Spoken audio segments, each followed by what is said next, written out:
Three sentences. Three sentences that changed absolutely everything. Three sentences said by a teacher that brought life and hope and faith to a little girl. What were those three powerful sentences? I love you. You are spectacular. And you will do amazing things. And who was that little girl? I was. I remember the day as if it was yesterday. I was in Miss Ella Fay's first grade class at Laurelhurst Elementary School in Seattle, Washington. And while I had grown up surrounded by people who loved me and cared about me and accepted me just the way I was, going to school was pretty traumatic. And it was traumatic because I had a secret. And the secret was that I was visibly different from every single student in my class and every single student in my school. So I was terrified to leave the safety of home and family and come to all these people I didn't know. If you've ever been different, maybe you know what that feels like. But I was different because I was born with one normal-sized hand with 5 fingers and one small hand with no fingers at all, affectionately called my lucky Finn by one of my granddaughters. How many of you have seen Finding Nemo? Lucky Finn. And I kept it a secret.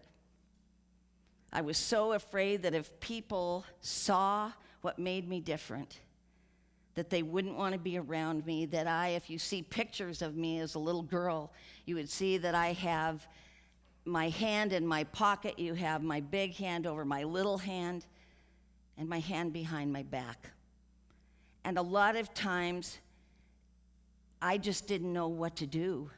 But on this particular day, the secret was going to be up. Because you see, we were doing a Scottish program.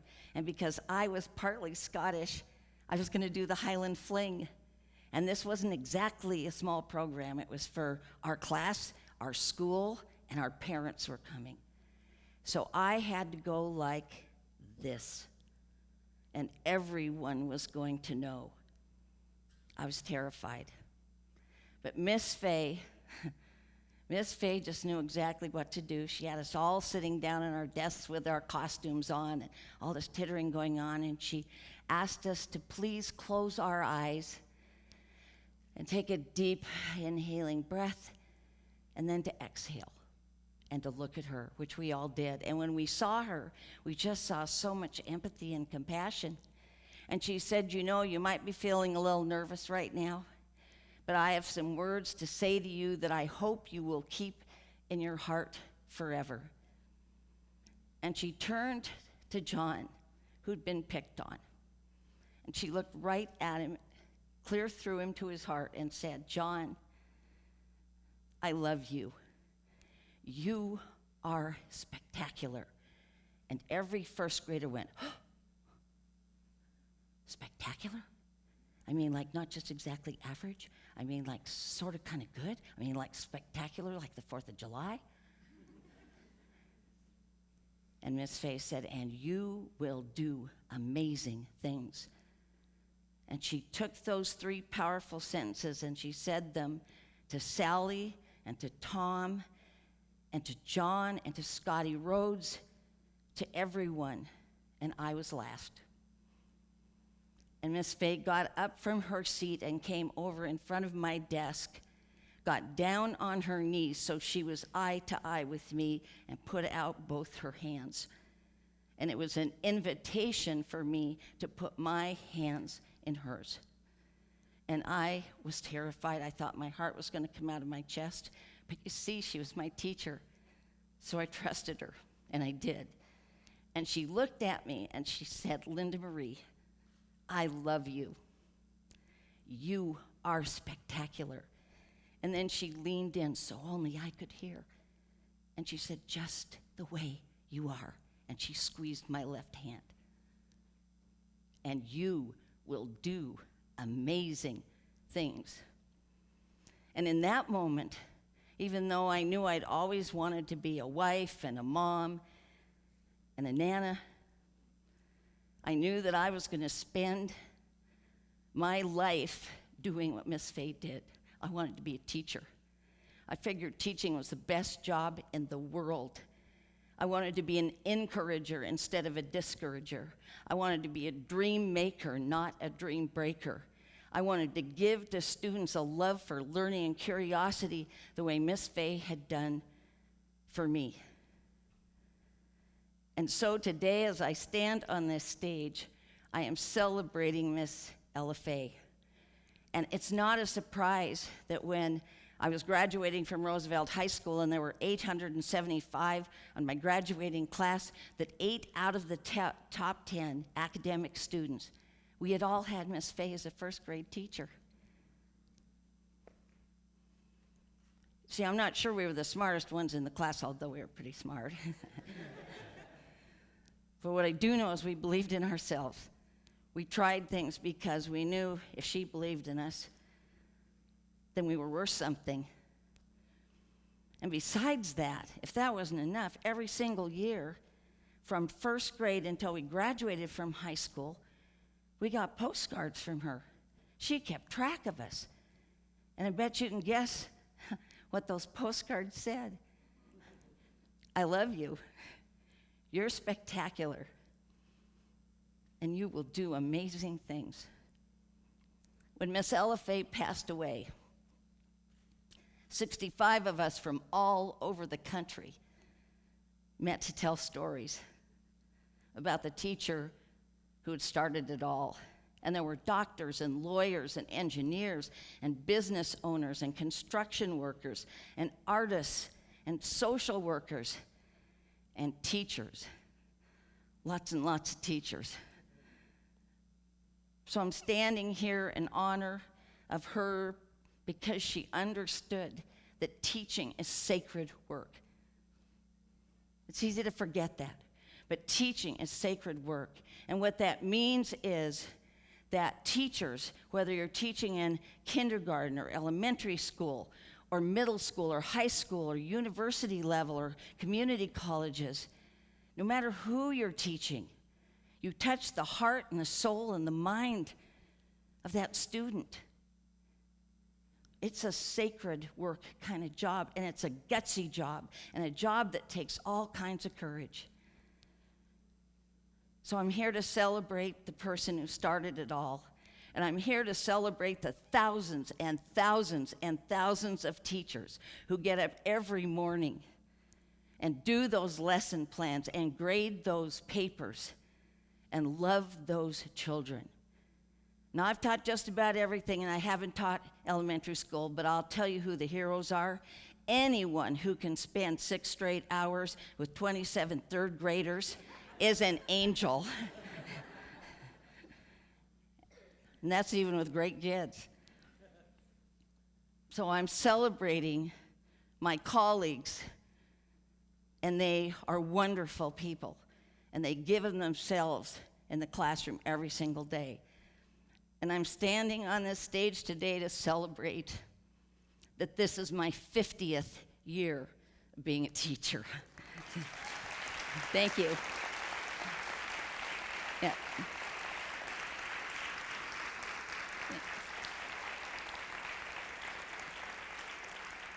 I have absolutely loved every minute of it. And I know my personality isn't everybody's personality. I'm the kind that when the faculty gets a little down, I put music on and we do a Congo line down the hall. But I try and bring that into the classroom. I started with a 1-year internship at Nathan Hale High School in Seattle. I then went to Shorecrest High School and taught speech and drama and did drama productions like West Side Story and The Miracle Worker. I then went to an inner city middle school and taught communication skills that were life-changing to those kids and helped to direct a play with 300 middle school students from the inner city. I then taught at 3 universities and have made my career home teaching communication classes I love at Spokane Community College here in Spokane, 40 years there. And I have loved doing it all in teaching classes like conflict management, diversity classes like intercultural communication, gender communication, effective listening. Classes today that students desperately need. You have to be able to have a conversation. Can't always be on the phone. So I have loved all of that, but what I also offer today are some gems that I learned from Miss Fay. And whether you're a teacher in a traditional classroom, or you are someone who teaches your own children, or you're in a business environment teaching people, these tips and gems from Miss Fay work for everybody. So what's tip number one? Tip number one from Miss Fay is to connect with your students. Connect with all of them, even those you don't want to connect with. All of them, every day. Kent Hoffman, who is from Spokane and just an international expert on attachment, tells us it only takes 11 seconds to connect with a student. Sometimes that's an eye contact and a hi. But Miss Fay always said you need to know their name. You need to use their name. You need to pronounce their name correctly. You need to light up when they come in the classroom. And one of my favorite authors, Toni Morrison, was asked the question, how does your son know you love him?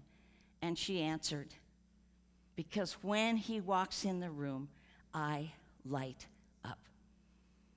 I also add to that, find some little detail about their life that you can connect with. So for example, right now, I have a 7:15 class that is full every single morning. I serve coffee, that helps.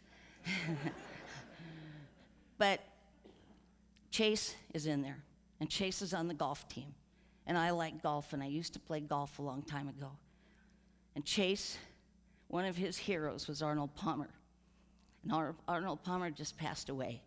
So I'm at Safeway at the grocery store, and I'm looking, and here's one of those lifetime little booklets with all these photos of Arnold Palmer, and I couldn't help myself. When he walked in the door, I said, here, be like him. So we have a connection. When somebody's kid has been sick and their child has thrown up, I know about that. I had 4 kids. And I say, how's Sally doing today? And I work on names. This is not a time of Billy and Tom and Susan. It's not. And I practice, and I'm humble, and I go, oh, I goofed it again. And I worked and I worked and I worked on this one student's name, and finally, I practiced, I prayed. I practiced and I prayed. Please. And he walked in, and I looked right at him, and I said, good morning, Mahananda. And he said, good morning, my teacher. So light up. Connect, find some way to interact with those students that says, I'm glad you're here. The second gem that I got from Miss Fay was to have your classroom be an exciting place where people want to learn. I think elementary teachers have this down better than anybody. You walk in, there's plants, there's critters, there's quotes, there's colors, there's all this stuff. Well, by the time you get up to where I teach, you have beige walls. And since I teach communication classes, it doesn't communicate anything. So I went out and bought art. My walls are covered with art. My walls are covered with sayings like, we can do hard things. There's music playing, all kinds of music playing when my students come in. And every single day, there is food by the door. There are oranges and apples and cookies and muffins, and every Monday, a big jug of coffee. You see, I have students who have to choose. Are they going to feed their kids breakfast, or are they going to have breakfast themselves? They pick their kids every time. And any of you who are teachers know that if someone's hungry, they're not going to learn very well. So I did what Miss Fay did. We had snacks. Everybody loves snacks. Third thing I learned from Miss Fay is believe in them when they don't believe in themselves, especially don't believe in themselves. And I remember Freddie having this big conversation. He was just falling apart with Miss Fay. I can't do it, Miss Fay. I can't do it.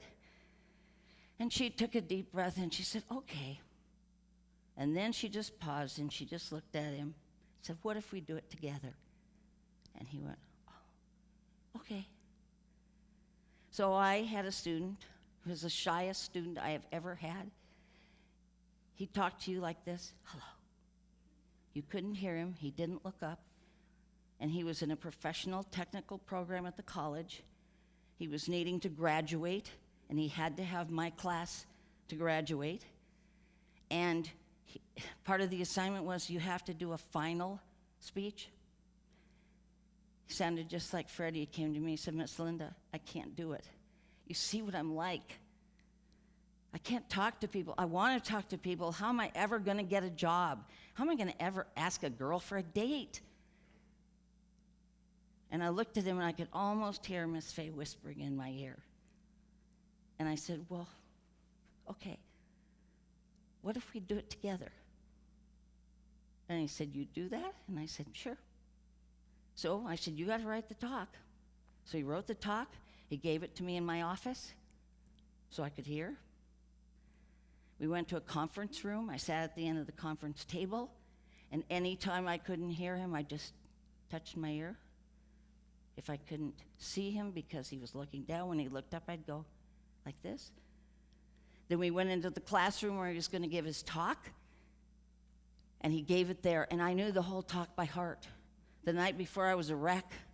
He came in 10 minutes late, and I thought, okay, he's not even going to come, and he walked in a suit. And he walked up to the podium, and every single student in that class had seen him all quarter long anguish over every time he opened his mouth. And he got up there and he did an introduction. He talked about the importance of communication, about how it was going to change his whole life. And his conclusion was to thank the class and then to thank me for not giving up on him. And the class went crazy. People stood up, they threw books, they yelled, they clapped. Some big guy picked him up by the knees, and and he was crying, and I was crying, and it was a victory. And you see, that's what teachers live for. We live for victories, just the little ones and the big ones. But the real victory was, it was that next week that we're getting ready to graduate students, and I'm walking down the hall, and I'm kind of stopping, and I'm thinking, that's Bob. And I'm looking, he's talking to two young women. And as I got a little bit closer, I thought, I can hear him. And then I thought, don't do it, Linda. Do not do somersaults in the hall. Contain yourself. So I just tried to be cool. I just kind of walked by and smiled and went. And he kind of looked over, tried to look cool, and went. And then he leaned, and then he said, thanks. And that, ladies and gentlemen, is why I'm a teacher, is that thanks. So the last gem for Miss Fay, besides believing in people when they don't believe in themselves, is that there are going to be days that it's awful, days that it's tough, days you have to have the hardest conversations you can imagine with students. But her tip was to do tough love with respect. Don't ever, ever, ever say something to a student that destroys their spirit. And last spring quarter, I had a student who did so well all quarter, and he just disappeared. And I was texting him, calling, not stalking, calling, saying, where are you? You're supposed to be in class. And finally, he showed up. We made a list of everything he had to do, and I said, help me understand what happened. And he said, I just quit. I just gave up. It's what I do. And I said, okay, well, get this work done together. I'm not very happy with you right now. We'll get this work done together, but here's your last assignment. Before I give you a grade, I need you to write me a letter that's a letter you're writing yourself about why this happened, how you're never going to let it happen again. Why quitting is not a good idea because you're so bright. And I got the letter, and I have it framed. So what I know for sure is that I am so grateful for Miss Ella Faye, for her belief in me. I am so grateful every day to be a teacher, even when I get to school at 5:30 every morning. I pick up the oranges at Safeway at 5, and then I make my way to SCC. I'm so grateful to have a job that I love doing every day. And I'm so grateful for all of my colleagues, the teachers I work with, the people who have been such fantastic mentors to me, and all the people at the school, people who help with copying and who work with veterans and all sorts of folks who make it a wonderful place to be. And I'm so grateful to people who say thank you to teachers. Recently, there was an article at the beginning of school about a situation, true story, that happened at Walmart. This little elementary teacher had 2 carts full of school supplies, and there were no kids there, and there was a pastor standing next to her, and he said, "What are all these for?" And she said, "You know, I teach at a school. We've got really severe economic problems in the beginning day of class. A lot of my students won't have supplies, and I don't want them to be embarrassed. So I buy them for them." And the pastor pulled out of his wallet a $100 bill and said, "I've been carrying this sucker around, and I knew it wasn't for me. And I want to put it towards the school supplies for your kids." But he said, "Most of all, I want to thank you. I want to thank you that you love those kids enough that you don't want them to be embarrassed." And those kinds of teachers are everywhere. And finally, I'm grateful for the almost 20,000 students I have had over 50 years of teaching. They have blessed my life every single day. And for any of them that might see this or might be in here, I have a few words for you that I'd like you to keep in your heart forever. I love you, and you already know that. You are spectacular, just as you are. And you will and are doing amazing things. God bless you. Thank you.